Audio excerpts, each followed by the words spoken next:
bienvenue sur ma chaîne Amandine Bookine. Comme promis, après la vidéo retour, voici donc le premier coup de cœur de l'année 2025 et il s'agit de Banded by Turns de Elizabeth Helen, le premier tome d'une trilogie Beast of the Briar, publiée aux éditions Shatterly. Tout d'abord, quand même, je voudrais qu'on prenne le temps d'admirer cette couverture et ce jaspage magnifique. Je connaissais pas du tout ce livre, j'en avais pas entendu parler sur les réseaux, et c'est début janvier, quand je suis allée faire un tour à la librairie Escapade à Strasbourg.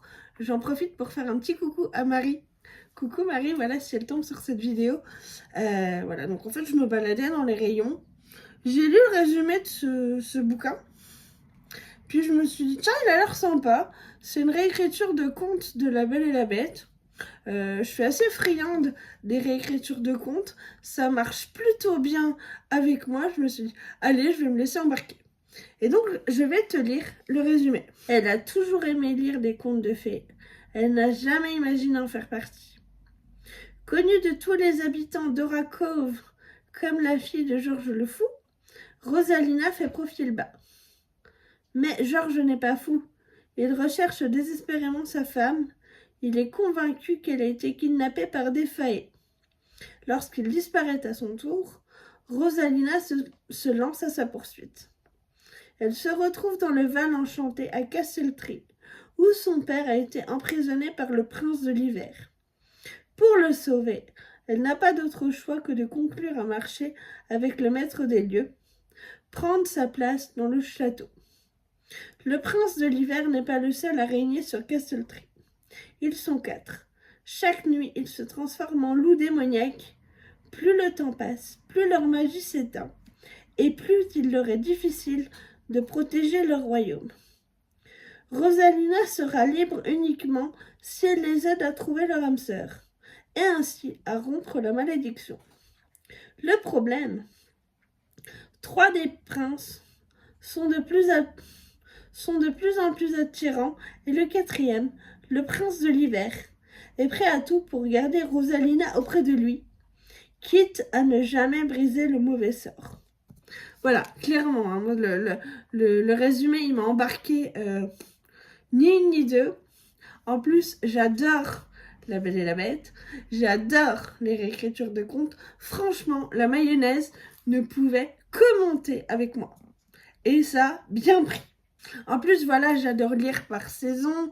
Voilà, Prince de l'hiver, même la couverture me fait littéralement penser à du froid, à du givre, où les roses sont gelées. J'ai énormément adoré cette lecture. Voilà, hein, clairement, on va pas y passer par 4 chemins, je te le dis. Je l'ai dévoré en 2 jours. Alors quand même, il faut savoir que Elizabeth Helen, ce sont 2 sœurs. Donc je pense littéralement que c'est un livre qui a été écrit à 4 mains. Donc voilà, c'est un univers que j'ai beaucoup apprécié. Il est ultra immersif. Alors vraiment, j'avais pas fait attention aux 4 piments, voilà, qui se trouvent derrière la couverture. Je sais pas si on voit, il y a 4 flammes pour le côté spicy, pour le côté romantégie. Personnellement, ça m'a pas dérangé. Je suis pas plus attirée que ça vers le spicy, la romance, même si je commence à en lire un petit peu de plus en plus, on va pas se mentir. Voilà, c'est quelque chose qui m'a pas attirée au premier abord. C'est plus l'aspect réécriture de contes. Voilà, j'ai trouvé que c'était très rapide à lire, que l'univers était très immersif, l'écriture est très très fluide. Un bouquin qu'on veut pas lâcher comme ça, un vrai page turner. En tout cas, j'ai complètement accroché à tout ça. Les personnages sont ultra bien construits. Rosalina est une jeune femme qui ne se laisse pas marcher sur les pieds, qui ne se laisse pas faire, qui est dictée par une conduite. Vraiment, même les autres personnages, les 4 princes, qui correspondent du coup aux 4 saisons, ont un caractère affirmé, bien trempé. On comprend aussi l'enjeu de la malédiction. Alors clairement, tout au long de ma lecture, je n'ai pas pu m'empêcher de faire un parallèle avec Akotar, un palais d'épines et de roses de Sarah J. Maas. C'est un peu le même, c'est un peu la même, le même schéma, la même sémantique qui revient. Bon, voilà, j'ai quand même bien aimé malgré tout ça. Je voulais un petit peu aussi parler des scènes de smut, des scènes de sexe dans le livre. Alors, on prend un plaisir coupable, évidemment, à lire ce genre de choses. Moi, je sais que ça m'a... Voilà, ça fait quelque chose. C'est fait pour ça, c'est fait pour plaire aux lectrices, notamment, sans doute aux lecteurs, mais surtout aux lectrices. Et on prend un plaisir coupable à lire ça. Parfois, j'ai trouvé que c'était un petit peu mal amené. Ça tombe un peu parfois comme un cheveu dans la soupe. Ok, d'accord, je pense notamment à une scène un peu voyeuriste, voilà, entre plusieurs protagonistes. Bon, je dis ça pour pas spoil.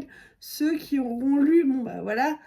Euh, toi, tu verras forcément si tu l'as lu là où je veux en venir. Je trouve que c'est mal amené parfois. Je trouve ça rajoutait de la longueur au roman, alors qu'en fait, ça dessert pas forcément l'histoire. C'est un petit peu dommage, c'est un petit peu le point négatif que j'aurais à donner.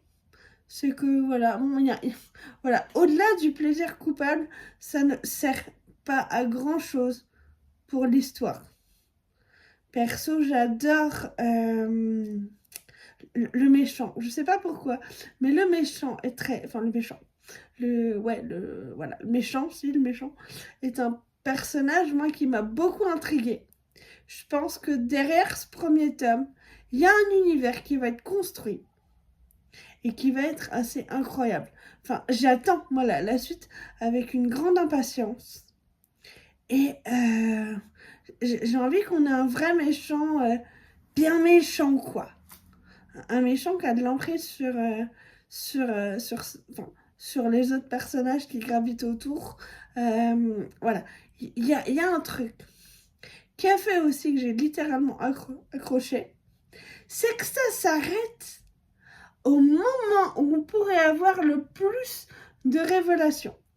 C'est comme si un peu les deux autrices, elles ont dit « Hop, bah non, tu sauras pas ». Et voilà, il y a une petite frustration parce que tu te dis « Ah, c'était bien » et tu as envie de savoir. Et moi, quand ça me fait « Ah, c'était bien comme ça », bah... La suite, s'il vous plaît, la suite. Voilà, clairement. Quand est-ce qu'il sort le tome 2 Quand est-ce qu'il sort le tome 2, purée? Voilà, j'ai vraiment envie de savoir.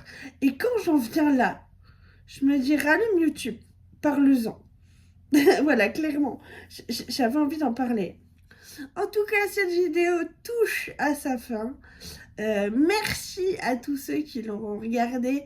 Merci à ceux qui pourraient s'abonner, commenter, dis-moi si tu l'as lu en commentaire. Dis-moi si tu as ressenti ce truc-là aussi. Et je te dis à bientôt pour une prochaine vidéo. Prends soin de toi. Bye bye.